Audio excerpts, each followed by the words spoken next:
Welcome to Daily Steps from One Extraordinary Marriage, where we outline simple steps that you can take to have the ultimate marriage adventure.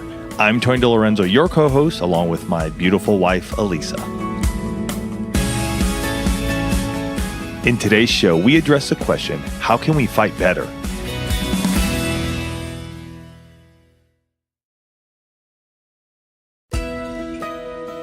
This email went on to say, it seems like we always end up fighting late at night and things escalate quickly. We're both exhausted. We say things we don't mean, and then it just gets ugly. And the truth is, this could have been written by a husband or a wife, because I have heard this play out so many times in coaching conversations. And early in our marriage, we had this dynamic too. We sure did. You know, you get through your full day, you know, you've been working or dealing with kids or both, and you get everything put away and everybody's in bed, and then we need to talk, right? With that tone of voice that just says, we need to talk and we're not going to be sleeping now. Yeah. Right. And so you get into these arguments, seemingly starts out as a conversation, but quickly escalates to an argument. And it typically happens sometime after 9:30. I don't know. It's like the adult witching hour.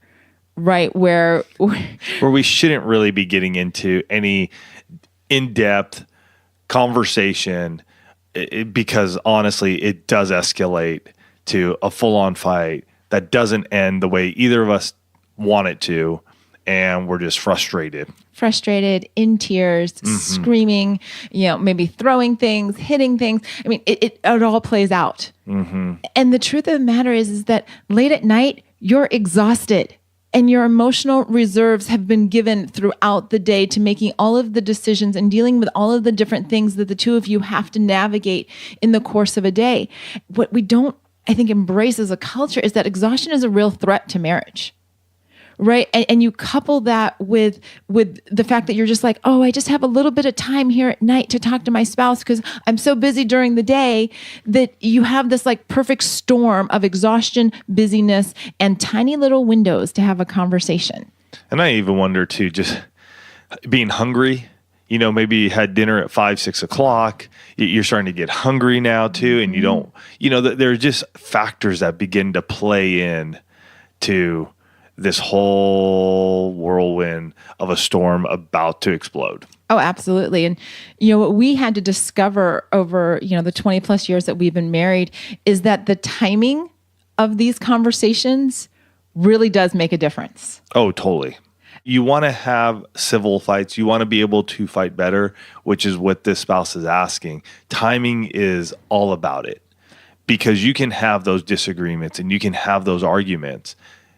And yet, if you place it in the right spot during the day, you can get through it together. Well, and just as you said, place it in the right spot. I can think of the number of times that when our kids were little, you would walk in the door from work and I would literally meet you at the front door with some kind of barrage of just problems, things we needed to talk about. Like you hadn't even crossed the threshold. You want to talk about poor timing? That's the other poor timing that we have. And sometimes it's not the late at night or right after somebody comes home from work. Some of you actually like wake your spouse up in the middle of the night, or you start the day in a fight, right? And I get it. You've got something on your mind and it's emotional and you want to handle it right now. But if your spouse is not in a place to actually be able to hear you and to respond, it's not going to go well. Yeah, and if you're in that spot where you need to get it off of your chest, probably the better thing to do is journal it, write it down, get it out of your head and out of your mind, and emotionally set it aside for a little bit. And then again, find the time where you both can discuss it together instead of having your spouse caught off guard.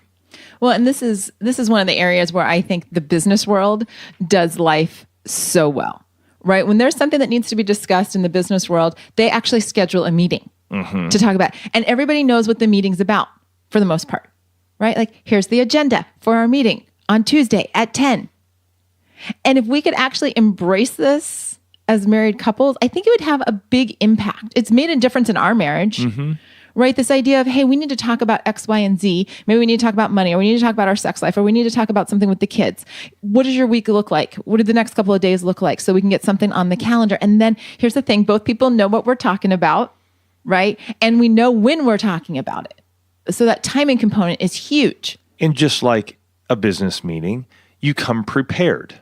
So instead of only being an emotional dump, have specific understanding of where the frustrations are coming from, and having that written down really does help, because I know my kids catch me, we'll say something or I'll say something and they're like, no, Dad, that's not what it was.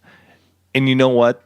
Most of the time they're right, because had I written it down, had I said this is this and this, and I could date it and I could show it, there's a validation in that. And it's not just a he said, she said anymore. So, make sure you do set these things up, because what an ability to be able to discuss. Don't get me wrong. Lisa and I have been doing this for a long time, and we still get into fights. And yet we do take these step backs. We look at when are we fighting? And sometimes we just say, hey, you know what?